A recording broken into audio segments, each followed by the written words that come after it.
Hello again, everybody. My name is Christopher Bosen. I'll start over. My name is Christopher Bosen. I'm a communications project manager at the Improvement Service. Welcome to this webinar, Cost of the School Day Post-COVID-19. With us today, we have Sarah Spencer from CPAG Scotland. We have Fiona Lowe from Dundee City Council, and we have Juliana from Public Health Scotland, and then my colleague Rebecca Spillane. Rebecca, can you hear me? I can hear you, yeah. Can you hear me? I can hear you as well. So I'll hand over, just to let everybody know, we will be taking questions during the webinar. At the end, we'll have a Q&A session, so I will pass it on to the panelists at the end of the webinar. If you have any questions that we can't answer, we'll follow up with you after the webinar as well. And if you have any technical issues, please feel free to use the chat box on your right-hand side, and I'll see what I can do to help you from this end. And then I'll hand over to Rebecca. Great, thank you, Chris. A very good morning and welcome to all of you this morning joining us for our webinar on the Cost of School Day post-COVID-19. If you are listening to a recorded version of the webinar, you're also very welcome, and thank you for joining us. As Chris said, my name is Rebecca Spillane and I'm based at the Improvement Service, and together with my colleague Sylvia Blakey, my role is all about supporting the development of local child poverty action force with local authorities and health boards across Scotland. I'm really delighted this morning to be jointly hosting this event and brought together by Public Health Scotland, the Child Poverty Action Group and the Improvement Service. Never has the challenge to address child poverty been more significant or so steep. And for every parent and carer, school closures have been a huge disruption and challenge. And now local authorities and Scottish Government are forming their plans for what a blended learning model of education will look like. We know that for many families, COVID-19 has meant an experience of sharp drop in income, an increased cost of living, placing families and significant strain, and plunging more families into poverty or deeper into poverty. Research published yesterday by the Just for Entry Foundation and Save the Children highlighted that 6 in 10 families are borrowing to cover basics like food and heating, and 5 in 10 families are behind paying bills and rent. So it's in this context that I'm delighted this morning that we're joined by fantastic panellists who will share their research, policy and practice on reducing the cost of the school day and the experience of and cost of lockdown. Sarah Spencer from Child Poverty Action Group will share her insights into their research on the cost of lockdown and take us through the approach for the cost of the school day. Julie Arnott is with us from Public Health Scotland, and she will tell us about the Facing Up to Child Poverty Practitioners Network. And we'll then hear from Fiona Lowe from Dundee City Council about the great work they've been doing to reduce the cost of the school day over there. As Chris said, there'll be an opportunity at the end to ask questions of the panellists. If we don't get to them all, because I'm sure there will be quite a few, then we can get back to you with questions after the event and through our Knowledge Hub group, which I can tell you a little bit more about later. So I won't say any more just now, but I will hand you over to Sarah Spencer from the Child Poverty Action Group to take us through her presentation. Thank you, Sarah. I'll just make Sarah presenter. Sarah, here you go. Okay. Thank you.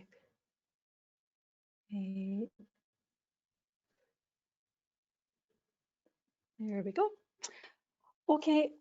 Hi everyone, and thanks so much for coming today. I've got the first 25 minutes or so of the webinar, and I'd like to touch on a few different things. Firstly, a bit on the big picture of COVID-19 and what we know about its impact on child poverty. I'm then going to talk about the main messages coming from some research that we launched just today, just this morning, called The Cost of Learning in Lockdown. In the survey, we asked about resources for learning, free meal alternatives, financial advice and support for wellbeing during school closures. And we heard back from 3,200 parents and 1,000 children. So there's loads to share about what's working well and where some gaps might lie. When I'm going through our findings, I'm going to try to pull out practical good practice examples. from children and parents' perspectives, things that they say are working well to reduce costs for families and support them, whether that's about finances or wider learning and wellbeing. And what I'll be suggesting is that these are things that can be considered when planning for schools going back, and when blended learning, however that looks, whenever that happens, however long it lasts for, begins. And to finish, if I have time, I'll run through a few points that might be of interest. From a cost of the school day evaluation released earlier this year around the best ways for local authorities to strategically develop and sustain cost of the school day approaches. So loads to get through, and just to say, I'll be skimming the surface of the research. There are so many voices and stories and experiences in there that I think give so much insight and learning. So please do take a look at it in more detail after the webinar. Okay. So the impacts of COVID-19 on child poverty. I think the first thing to say is that this isn't going to be news for lots of you. Many of you will have been on the front line over the last 12 weeks or so supporting families, and you're going to be really well aware of some of the difficulties that people are facing right now. There's a common sort of phrase, metaphor at the moment, which I'll risk repeating because it's useful, and that is that we've all been in the same storm with coronavirus, but we're all in very different boats. Some are going to be able to stay afloat in this crisis, but others are going to be pulled under into poverty. This crisis has made people who were struggling financially beforehand even more vulnerable. Before the crisis, it was estimated there were more than 4 million households in the UK who wouldn't be able to cope with the income dropping by 25% in a month. And since then, 9.1 million people across the UK have been furloughed and are now living on 80% of their usual wages. Others have lost jobs altogether. In April, we saw a huge increase in new universal credit claims. And overall, it's estimated that an additional 200,000 children will be pushed into poverty by this crisis. So what does that actually mean for families and children? To some extent, it means what it's always meant for families living in poverty. It's just these are very unique circumstances and it's on a larger scale. It means stress, it means worry, and it means not having enough for your family to be able to get by. The research that Rebecca mentioned that was released just yesterday from JRF and Save the Children shows 7 in 10 families on benefits are having to cut back on essentials, half are cutting back on food, 6 in 10 are borrowing money, and 5 in 10 are behind on rent or other essential bills. And the pressure and the anxiety involved in all of that is phenomenal. This has been a scary, difficult time for all of us, and it's absolutely affected people's well-being. A Young Scot survey last month of young people said that 40% of them said that they were very concerned about their own mental well-being during crisis. So financial worries on top of general worries at a time of pandemic is really difficult. One parent family, Scotland, have had a 240% rise in calls to their helpline, with callers talking about stress and anxiety about their financial situation and coping at this time. So I think it's fair to say that when schools go back, the children walking back in through the doors might be in very different financial situations to before, with some family situations having become worse over this time, and some families who were absolutely fine before now in poverty. That presents challenges in lots of ways, but one of them is around, who are these children? They're going to be living probably in the same houses as usual, so SIMD data won't tell us much. maybe they're not claiming free meals yet, or they're above the really low threshold for free meals, so free meal data won't tell as much. And maybe because there is so much shame and stigma attached to poverty, they and their families won't make their situations known and will hide it. It may not be obvious. And I think what that means is that there is even more need than ever for cost of the school day approaches where staff are poverty aware and policies and practices throughout the school are looked at through a poverty lens and are designed to reduce financial pressures for families and make sure that everyone's able to fully participate. So I'm going to move on to talk about our survey findings in a wee bit more detail. First of all, we looked at learning at home over the last 12 weeks or so. We looked at resources and what was found was that 40% of low-income families in our survey were missing at least one essential resource to support their children's learning. IT was a particular challenge, devices, software and so on. And there were loads of families describing sharing a phone or having incompatible devices, not having one at all. You can see the quote from one of our respondents in Fife there. The huge sort of sudden unexpected shift to digital learning that the pandemic has brought about, and that will need to continue to some extent with blended learning, requires appropriate technology at home. Parents shared concerns that their children weren't able to access the same learning as others, that less learning was taking place, and that children were feeling frustrated and cut off, which is obviously going to have an effect on how much they engage. Children told us that what they liked most about home learning was being in touch with their teachers regularly online, getting regular feedback on work they'd done, and just keeping that link alive between home and school. And obviously, again, not having the right resources means difficulties accessing support from teachers and continuing connections with their peers. We found as well that people who told us they were worried about their financial circumstances were actually more likely to have bought resources for their children, logically, I suppose, because they didn't have them in the first place. That includes things like printers and internet access, and we found that a third of the people who were saying they had extreme money worries had bought a laptop or some sort of device, a tablet or something. So the cost burdens of this are falling most heavily on the families who can least afford it. Just to say, the most common learning resources purchased were stationery and arts and crafts materials, which are cheap if you have the money, but make a big dent in low family budgets as costs add up week by week.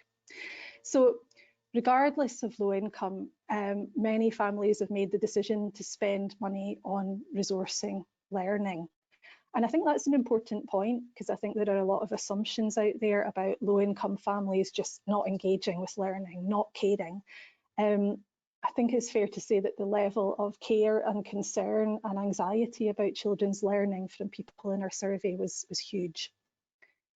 I think ensuring that children and young people have access to resources during this time has been an ongoing challenge for every local authority, and we heard loads of stories of brilliant help people had received from their schools, and the massive difference that providing resources made to children being able to access learning and feel part of things.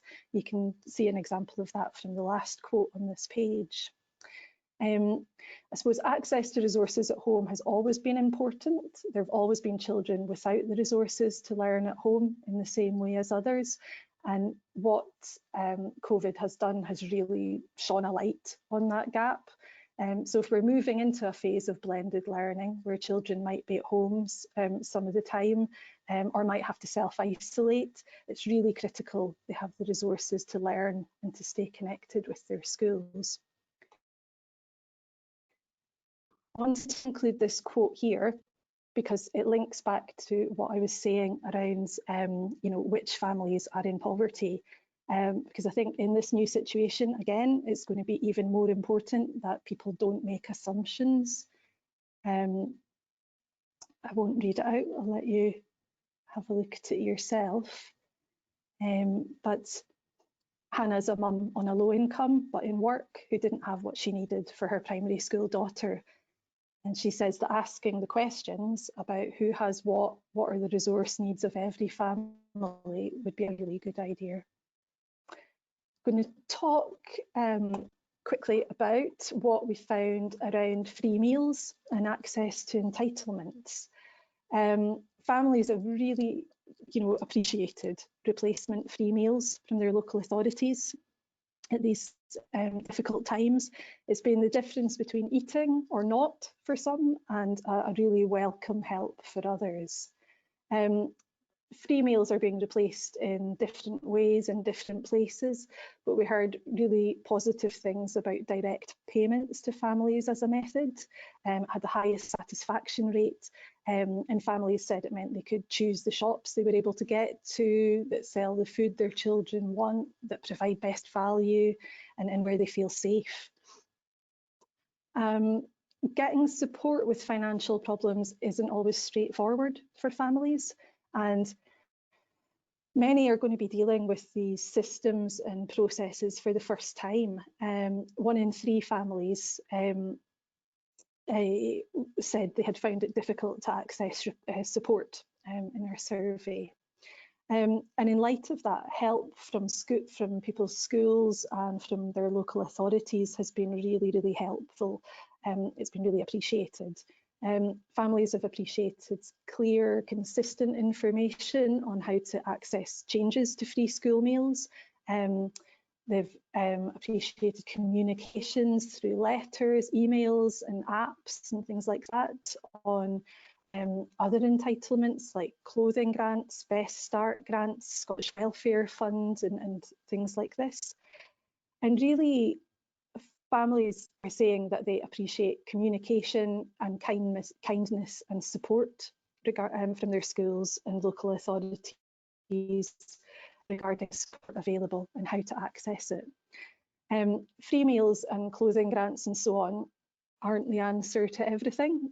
Families who aren't yet claiming benefits or those who sit above eligibility thresholds are still at risk of missing out on that help, but they are a big help to those who are able to access it. So again, with even more families pushed into poverty by the coronavirus outbreak, it's going to be critical when schools return that all families are made aware of what they're entitled to and how they can access it. We asked about experiences of support and well-being during school closures. And what came up here as a really important point was contact with school and with teachers, somewhat unsurprisingly, but it was absolutely the strongest thing that came through in lots of different senses. There are loads of brilliant examples of how schools have been keeping in touch with children and young people, virtual assemblies and golden time, in some authorities the chance to use Zoom and other Teams and so on for actual, face-to-face or at least voice contact with their teachers. Phone calls were really appreciated. Basically, contact of lots of different types were appreciated by children and young people who say that they're missing their friends, they're missing their teachers, they're missing the classroom environment and just that easy, constant communication. We found that secondary school pupils who responded were more likely to report they'd done a lot of schoolwork if they were in regular contact with their teachers. And that type of contact, they said, helped them to sort of seek clarification about work and feel reassured. And all of these things obviously depend again on having the technology to access them, which, as I've mentioned, isn't always there. So again, not having resources at home puts up barriers to learning, but it also has an impact on well-being. Young people told us that sometimes not having resources contributed to their worries because they felt they were falling behind their classmates. So there's lots of brilliant ways. I can't stress enough the lots and lots of different things that were coming through that were fantastic around ways schools have been keeping in contact and supporting children through this. But there were gaps there. There were people saying they hadn't had contact. There were people saying the contact wasn't accessible. What was coming through was a really strong desire for it. And in the people who were benefiting from lots of contact with their school, they really appreciated it. And it's quite important, I think, because again, as we move into blended learning with children being at home some of the time, possibly self-isolating, it's really important that we make sure children can access the contact and support that they need. So that's a really quick whirlwind dash through some of the main findings from the research. And I'm going to sort of quickly recap on some of the main things I've touched on that seem important, I think, practical things that can be done when we're looking at a return to school. So more families likely to be experiencing financial difficulties. I think we need to look beyond old indicators and old assumptions about the families in our schools to have a sort of wider approach to knowing who the children are who might need support. It's going to be, I think, important to ask and have open conversations about resources that are required at home. And that's with a sort of open approach, which recognises that any family can face poverty. That's something that could really help here. And I think the pandemic has really shown that indeed any family can face poverty. It's really brought that into stark relief. Resources are clearly critical for learning and for well-being. Families need support with resources if all children are going to be able to participate equally.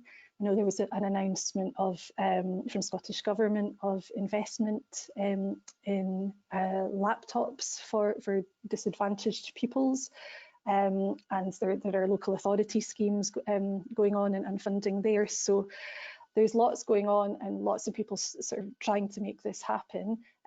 So that's important. This is a priority. Support to access financial entitlements like free meals, clothing grants, Best Start grants and so on are really appreciated at these difficult times, and attention to promoting these with families are going to be appreciated. And finally, what I said at the very beginning, developing sort of poverty-aware approaches and policies and practice throughout the school and related to all parts of the school day can really make a difference. And that's not a new thing. So many schools are doing brilliant work on that already. And it's just that it's all the more important now. We've got loads of resources and information at the Cost of the School Day project that can help with developing those approaches in schools. I know Rebecca is going to send around a list of resources after this to you all. And yeah, please do get in touch if you want to chat any more at all about any of this. And very finally, and I've got 2 minutes, so I'm going to not go into this in a lot of detail. Because the slides will be shared as well, presumably. But very finally, this is the list of things from the Cost of the School Day evaluation that I mentioned at the start, which can help to develop and sustain Cost of the School Day at local authority level, because there's so much brilliant work going on in schools. so many people trying their hardest to reduce costs and pressures for families and support children from low-income households. But that can be ad hoc for like a huge number of reasons. And what is important and what can really help to make a difference is if there's a strategic local authority approach to cost of the school day. I won't read any of these out or go into them in any detail so we can keep to time, but they are really important, and local authorities who've kind of taken this approach have been able to really make a difference in their schools, and their schools have felt supported and in being able to kind of sort of push this forward. So, and I know we'll hear from Fiona Lowe from Dundee City Council a wee bit later, and that's a council who have done many of these things. So I will stop there, and yeah, thank you everyone. Please get in touch if there are any questions. Thank you, Sarah. And Rebecca? Yeah, thank you very much, Sarah. I think that was very insightful, and for me, that image of a child walking in on the first day of school reopening and just not knowing what financial circumstances or what has happened to that child over the last few months is a very striking image, and something to motivate us all to take this work forward. So I'm pleased to now invite Julie to speak to us about the Boosting Up to Child Poverty Practice Network. So over to you, Julie. I'll just hand over to Julie, and Julie, you need to unmute yourself at your end. Here we are. Thank you. Hi, Julie. Welcome. Hi there. Right. And we can see your screen. There we go. Can you see my screen? Yep, all is good. Okay, thank you. I'm Julie Arnott from Public Health Scotland, and I've just got a couple of slides about the Boosting Up to Child Poverty in Schools Practice Network. So the network was established in 2017 by NHS Health Scotland, which is now Public Health Scotland, in partnership with CPAG and local authority education officers, with a remit to progress action to reduce the cost barriers of school. The network aim is to examine the impact of poverty in schools, how it can be mitigated, and the cost of the school day reduced. When we talk about costs of the school day, of course, these include uniforms, food, events, curriculum costs, and many others. Where costs are prohibitive, of course, for low-income families, full participation in school life is undermined. So why have a network? Well, poverty negatively impacts on children's health, social, emotional and cognitive development, their behaviour and educational attainment. Children living in poverty suffer greater health and social inequalities than their better off peers. Child poverty has been rising. Its causes are located in employment, social security and the cost of living. Yes, the levers to address child poverty are largely located outside of education. Nevertheless, ensuring that school policies and practices waive or limit costs reduces the cost of living for low-income families. So what does the network do? Well, the network is a peer support forum focused on sharing knowledge and experience about local cost of the school day activities, the challenges and opportunities to take activity forward. It's been useful in capturing variable local approaches, with some better developed pockets of local or authority-wide activity identified. There's been a significant knowledge sharing component based on engagement with organisations, including CPAG, Children's Parliament, Scottish Government, Young Scot, academia, the EIS, Poverty Alliance, Connect, and a Poverty and Inequality Commissioner. The backdrop to this activity, of course, is the Child Poverty Scotland Act 2017, which places duties on local authorities and health boards to report on activity to address child poverty. CPAG and the network were recognised as having a role to play in this, and the connections we've developed with local child poverty leads and local authorities helps ensure that the cost of the school day is developing and featuring in local child poverty action reports.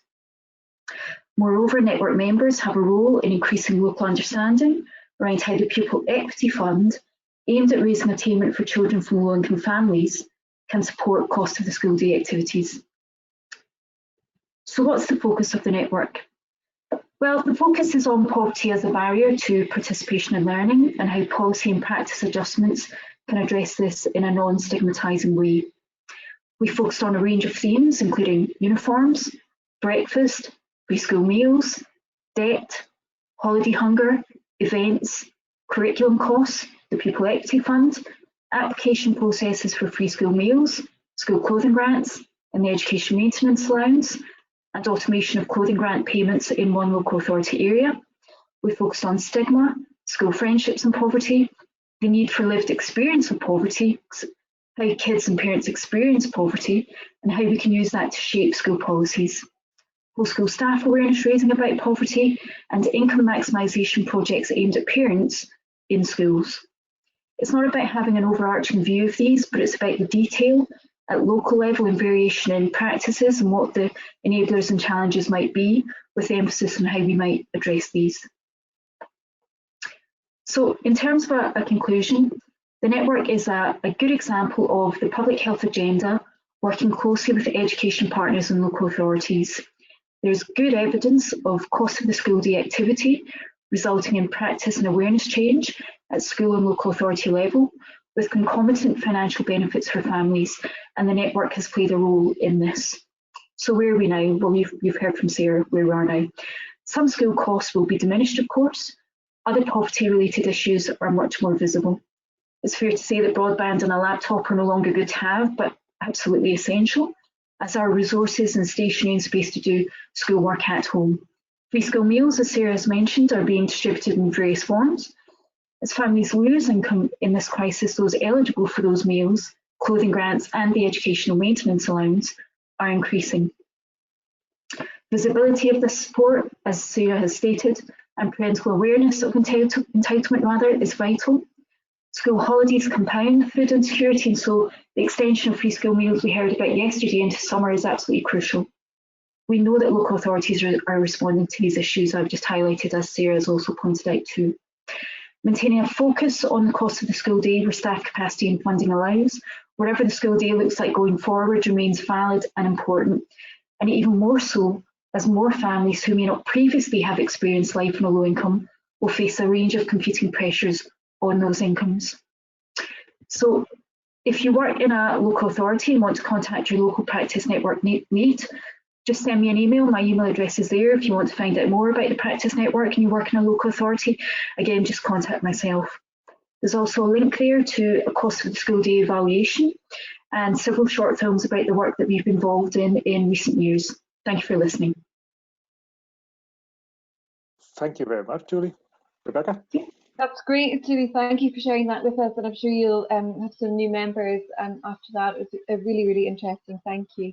I'm now delighted to hand over to Fiona to hear more about the great work they've been doing in Dundee to reduce the cost of school day over there. So I'm going to hand over to Fiona now.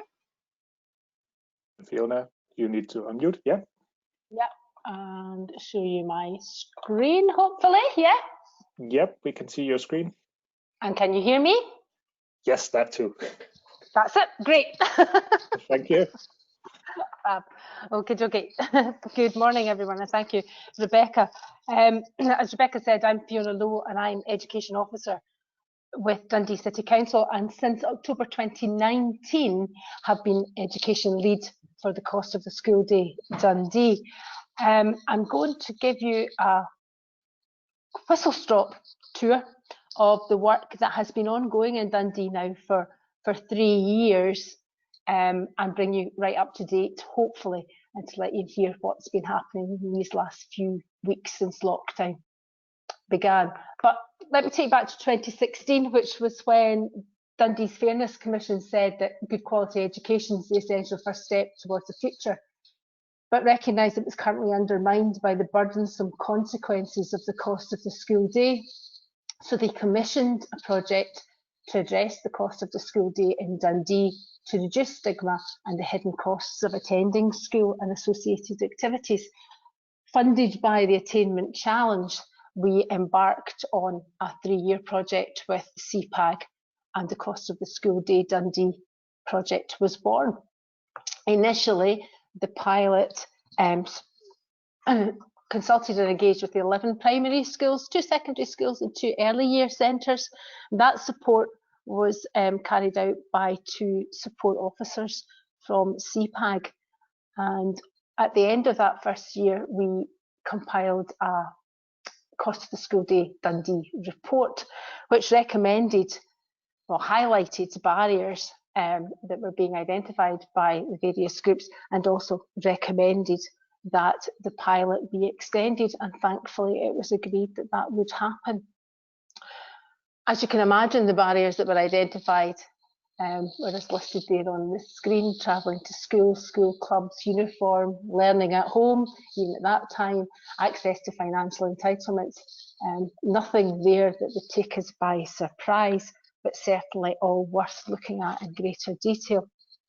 In addition to agreeing that the pilot be continued within Dundee, Dundee City Council themselves made a bold commitment and produced 4 statements of intent that as a city, no child or young person in Dundee will start school without breakfast, no child in Dundee will miss out on their primary 7 residential trip due to cost, all schools will develop a Cost of the School Day action plan, and all children and young people in Dundee schools will have access to an affordable school uniform. So as I say, the project then was extended across the city. Schools were given support to tackle the cost of the school day and to develop activities that responded to the financial barriers in their own school. We thought at that point it's really, really important to focus on the local context, as well as tackling the 4 statements of intent that Dundee City Council had produced. In addition to that, and I think one of the most valuable things that came out of that first year beyond the pilot was the introduction of shared practice events, where school leads were invited to come together regularly to twilights to share what it says, good practice, share what's happening in their schools, how different schools were tackling the barriers that had been highlighted. And from that there was lots of good learning. And the next 3 slides will just showcase some of what has been done up till now. And I think at this stage it's worth saying stood us in good stead for what we didn't know we were going to be facing in March 2020. You know, parent running thrift shops in schools, and a take what you want attitude. It's not unusual now to go into a school in Dundee and at reception to see a clothes rail with school jumpers, outdoor coats, hats, scarves, wellies, whatever there, with a sign, please help yourself. There's no stigma attached at all. One secondary school runs a monthly Feel Good Friday swap shop, and it's not just uniform that we're swapping at that time as well. It's allowing casual clothes and such like, and both staff and parents are contributing to that aspect. When we look at school trips, Pupil Equity Fund has definitely been used to a great deal there to support and to diminish any barriers to cost.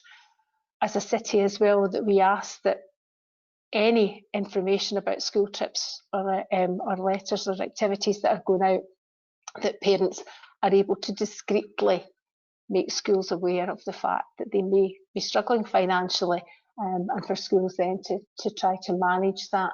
One school, pick out one of the bubbles there, one school each year well in advance. They look at the primary 6 cohort and then begin to gauge, using their knowledge, what would be most appropriate for that primary 6 class going into primary 7, what would their residential trip look like? So lots of planning well in advance. In school breakfast, Tayside contracts provide a breakfast in most of our primary schools at a cost, but schools are also obviously aware that that's not appropriate for all families, and not all families can access that. So are very imaginative in how they ensure that no child can go into a classroom and first thing in the morning feeling hungry. And we've got breakfast clubs set up in schools, but there's quite often just fruit and cereal bars and such like readily available. One of our new build schools has a room affectionately called the toast room, and I've witnessed staff and up to about 40 children in that room being given toast in the morning. It's a great sight to see. Lots of continuing work going on, as I say, across the school just now. One of the things that there's a steering group formed that has representatives from city development, our trade union reps in schools, head teachers, support staff and so forth. And one of the things that they did last year was compile a mandatory presentation that all staff have to see at the start of the year, just reminding them of the cost of the school day. Ongoing CLPL, we continue to highlight the work of Dundee schools that thanks to CPAG is being highlighted nationally, and obviously ensuring that grants are available to parents and that parents are supported in completing applications for these grants. I think some of the quotes that have come back from staff who have been asked what difference has cost of the school day made, it's quite telling, and I can pick up on that one from the secondary school PT guidance, that staff are more aware of how poverty can impact children.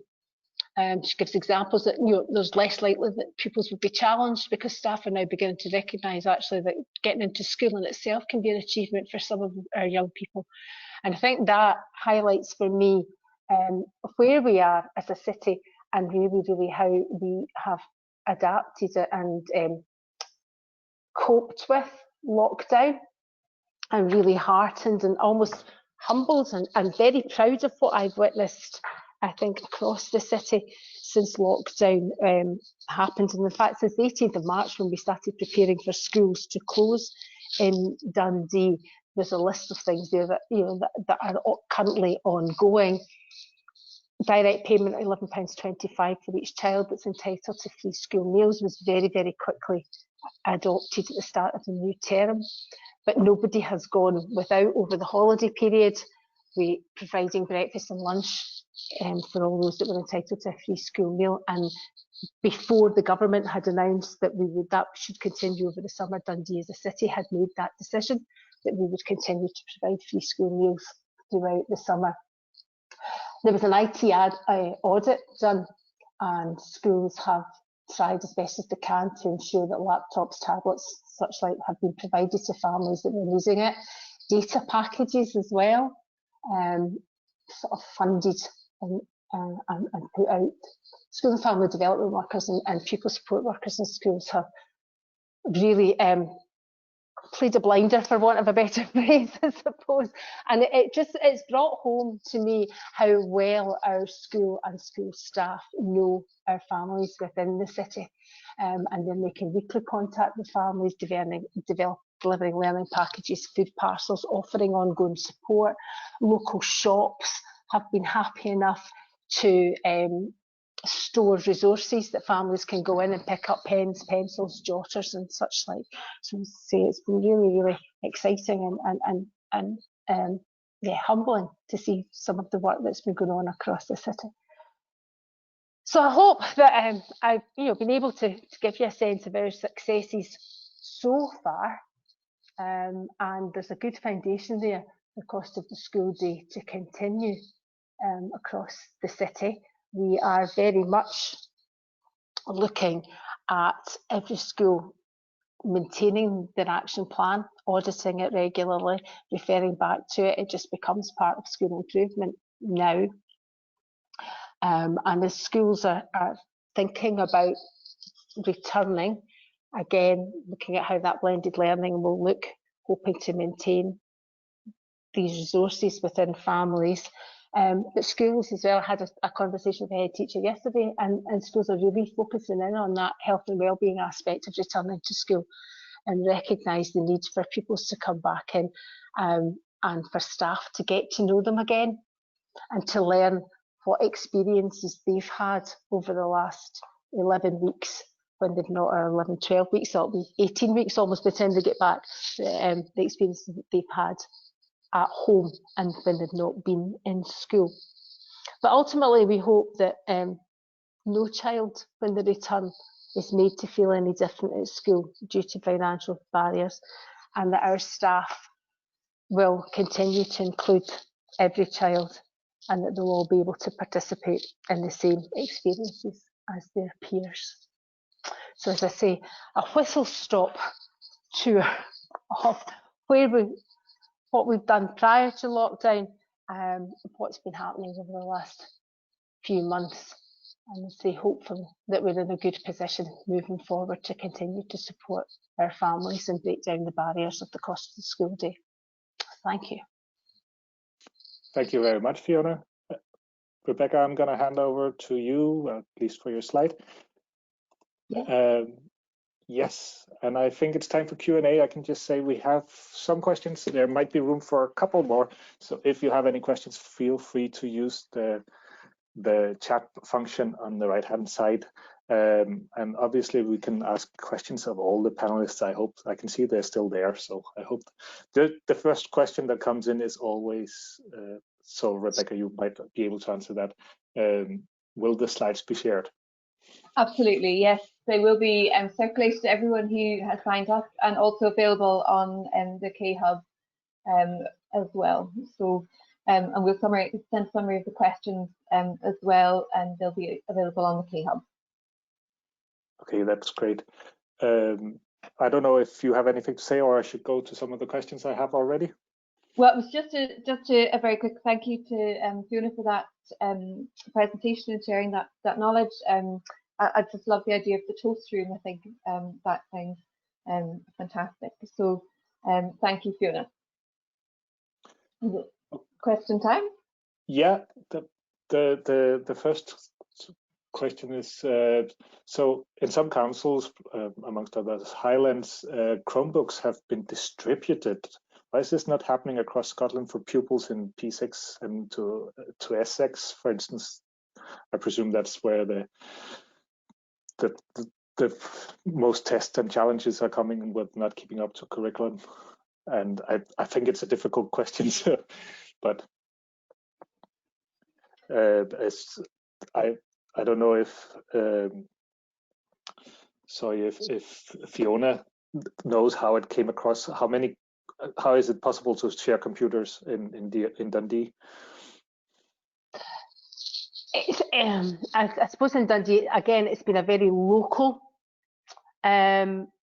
aspect in that schools have shared, some schools have lent out laptops and tablets that they had in the school. The city, we did an audit and the city have put in a bid, and I think the resourcing is still to come from the bid that they put in for additional resources to go out.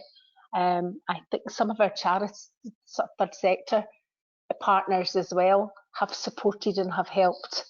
And so while schools have been identifying families that maybe are requiring that resource, it's not necessarily been Dundee City Council that has supplied that resource.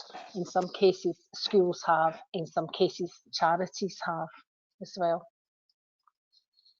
Okay, and related to that, there's the same with broadband. You talked about you had been able to help with data packages, is that correct? Yeah, that's been mainly for some of our older pupils with mobile phones and giving them kind of top-up cards and things like that. That's what we've helped so far. And again, that has come from the young carers have supported some families with that. And so we are a city that was involved with breakthrough mentoring.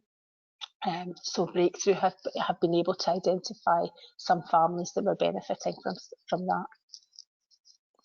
Okay, and I think this is for you, but if anybody else wants to jump in, maybe Julia as well, or Sarah, are there any plans for advertising campaigns or campaigns over the summer holidays so the parents who's never been in financial difficult situations before are made aware of the support that's available both financially and for advice, both at school and in general?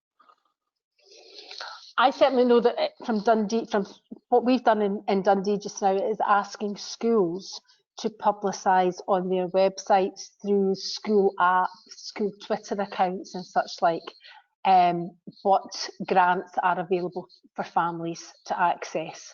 And again, Dundee City Council have developed coronavirus COVID-19 update pages on their website as well. And so these sort of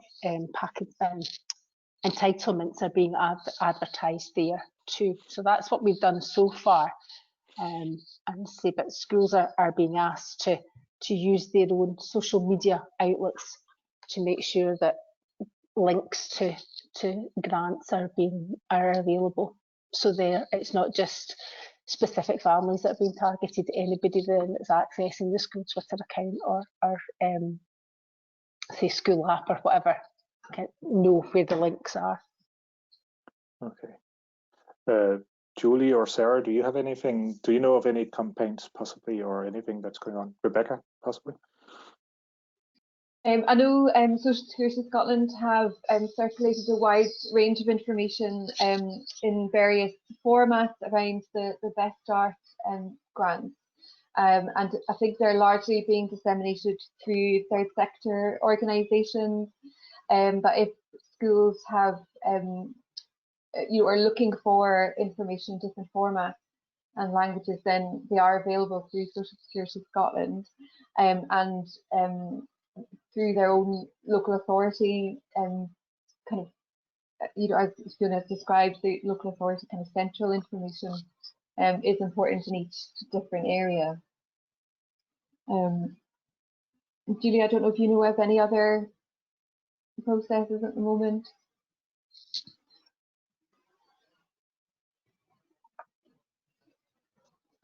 I'm sorry, I don't. One thing I would say though is that making free school meals, school clothing grant and DMA visible on local authority websites is absolutely essential, and making it easy to find on websites along with other sources of support such as the Scottish Welfare Fund. Okay.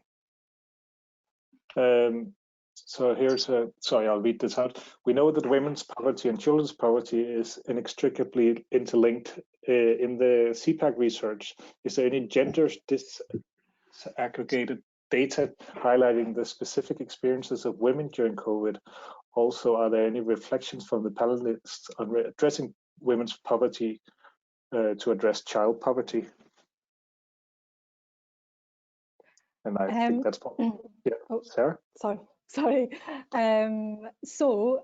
In the research I was talking about, there's not much need to disaggregate it, because I think 98% of our respondents to the Parent and Carers Survey were women, which I think tells a story of its own in terms of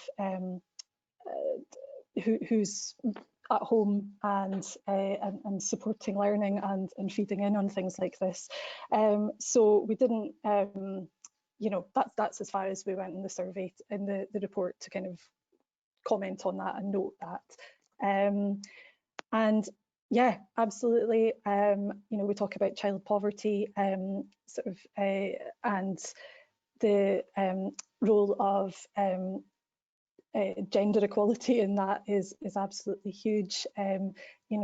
We heard from, I think it was 20% of our respondents were lone parents, who are more likely to be in poverty, more likely to be women, single parents, and action to support women in poverty will help children in poverty, absolutely. So not lots of detail going into that in the report, but that's how many people were responding gender-wise, and yeah, it's absolutely interlinked. Thank you. I've just had a link received from one of the attendees that there is some data on impact on women under COVID-19. I know the Improvement Service has also given out some reports in general, but this can be shared afterwards. So I'll pass this on to Rebecca.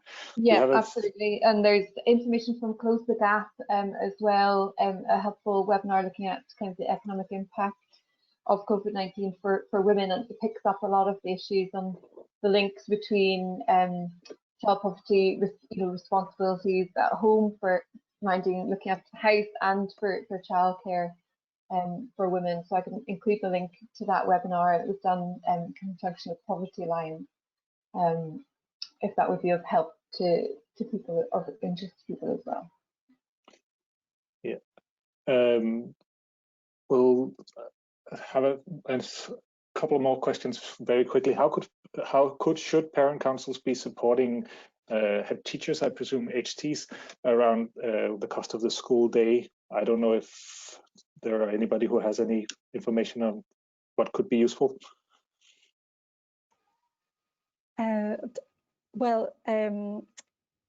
There's been really brilliant work done by lots of parent councils pre-pandemic on cost of the school day, and they can be they can help to support the work in schools massively through things like looking at fundraising that doesn't put pressure on parents, because quite often we hear that that's a big pressure, kind of constant requests for money, and you know, dress down days and fun things are often parent council led.